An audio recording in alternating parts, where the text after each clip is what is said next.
So here's the thing, no matter where you live, there are natural disasters that you have to deal with, and San Diego is no different. Today, we are answering a question from EA, who is asking from Chicago, are there any concerns about drought or wildfires here in San Diego? Or is that just something that you really have to deal with in Northern California? So this is a great question. My name is Dan Parker with the Best Life Home Team, your San Diego real estate resource, if you don't know me. And I've had this channel for a while. I get a lot of these really good questions. What I'm going to do is spend more time diving deep in answering your questions. So if you have any specific questions about moving to San Diego, living in San Diego, buying a house in San Diego, anything like that, drop it down in this video or any of my videos, and I'll either respond to you directly or we'll make a whole video about it. So we're going to get right into this. Specifically drought and fire issues here, wildfire issues here in San Diego. First, let's answer the second half of your question, which is Northern California versus Southern California and San Diego specifically. I have spent some time up in San Francisco, and I do have a little bit more experience up there as well. And yes, wildfires are definitely an issue up there. Let me see if I can do a little bit of this here. So what we've seen in the last 10 years, 2010 and 2017, we've seen massive wildfires up in Northern California. And what I can tell you guys is, yes, San Diego is a very dry place, and there's not a lot of rain down here, but we also don't have the lush forests that we have in Northern California. So when you're talking about wildfire risk, I wouldn't say that there's necessarily a higher risk in Northern California, but the issue is that there's more combustibles. So I think we get into these situations, especially in the last couple of years, where a wildfire starts in a forest and it's really hard to stop. Whereas in San Diego, we have more brush and kind of smaller rural areas. I think it can typically be a little bit easier to get a handhold on. But if you look here, this is Northern California. You can just see all the green on this map, right? Like these are all forest here. Mendocino National Forest, El Dorado National Forest, Tahoe National Forest. It gets very rainy, and there are a lot of trees and a lot of forest areas up here. You look at that compared to, you go down to San Diego and Southern California, we're basically a coastal desert. So you're going to have a lot less of that. And even the areas on the Google Maps that are green, it's usually not going to be as lush. It's going to be more shrubs than trees, which again, I think just relates to maybe being a little bit easier to manage on the long term. So yes, both of these are concerns. They are absolutely concerns. You do have to worry about wildfires here in San Diego, but I think it is a little bit different. And I'm going to give you some tips right now that can help you with this. So there is a wildfire hazard map. When you buy a house here in San Diego County, you get what's called a natural hazard zone disclosure report. And this is actually going to tell you, are you on a fault line for earthquakes? Are you in a flood zone? Are you in a high fire hazard area? I've actually made a whole video on this. I'll link it somewhere while you're watching this video. But you can go to this site and you can actually see the wildfire severity. Now, something to note that is very important. And you can read it. This is a government website. This is readysandiego.org. You can look down here. It says fire hazard severity zone maps evaluate hazard, not risk. That's very important. Hazard and not risk. Now, the difference here, and it says right here, is basically hazard is based on the physical conditions that create a likelihood that an area will burn over a 30 to 50 year period without considering modifications such as fuel reduction efforts, which are temporary and cannot be expected to persist over time.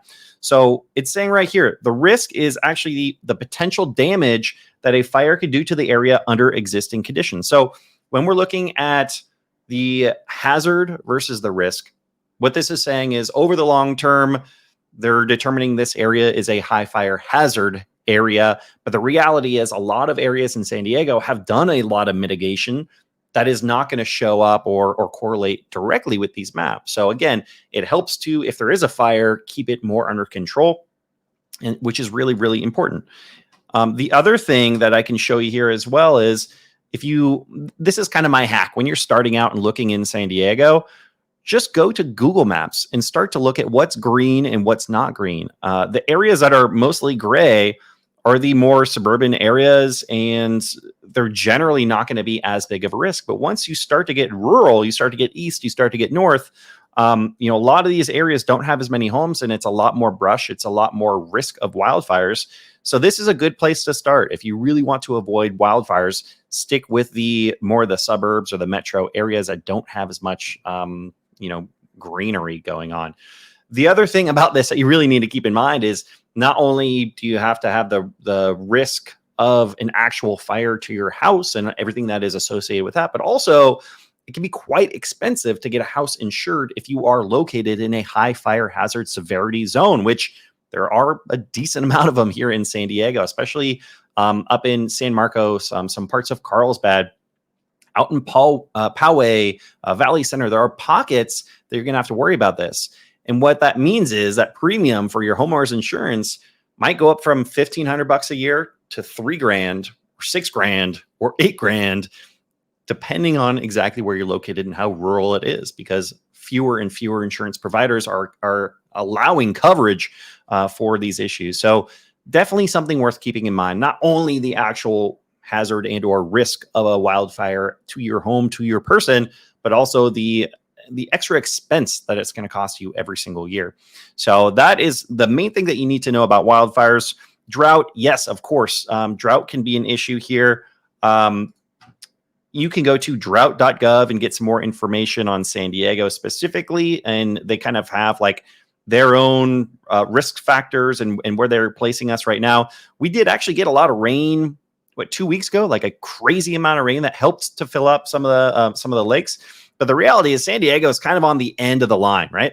So we're getting what's left over from the Colorado River, and one of the biggest reservoirs is Lake Mead, which if you can see right here, this is a really interesting and terrifying graphic.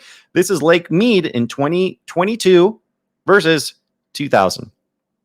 2022 versus 2000. So you can see just how much the lake has gone down. Like, this is one of our main reservoirs. This is where we are getting water from, and it can be a little bit scary.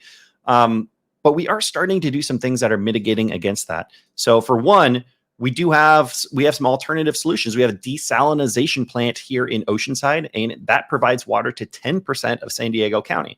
Now, desalination via reverse osmosis is really difficult, is really expensive.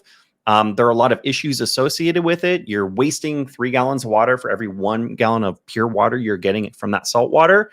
And those 3 gallons are now going to have extra salt in them. So you can't just dump that back into the ocean. The filters get clogged really easily. So I don't know that that's going to be the end all be all, but that is actually helping us get water from the ocean and providing it to 10% of our population. The other thing that is really interesting that is actually easier to do than desalination is recycled water. Now, the main reason why they've kind of held off on doing this sooner is just because of the public perception. Essentially, they're taking wastewater, they're taking our sewer water, and they're going to refine that into drinkable, potable water. And that's what we're seeing more and more. This is an article talking about San Diego County breaking ground on a water treatment plant. And this is in East County, San Diego. This is going to provide a ton of water. After this is done, the next project they're going to do is for more central and for the city of San Diego. But this is what our future is looking like. Over the next 10, 15 years, we're going to have more opportunity to utilize the water that's already down here instead of having to wait at the end of the line from the Colorado River water and Lake Mead water to come down to San Diego. We're just going to start providing our own. So is it an issue? Is it a challenge over the next 10, 15 years? Absolutely, it could be, depending on how much rain and how much natural resources are able to fill those lakes and fill those reservoirs back up. So hopefully this was helpful for you guys. Drop your questions down below. I want to answer your questions if you have more questions about San Diego specifically. Thanks so much for tuning in. We'll see you next time.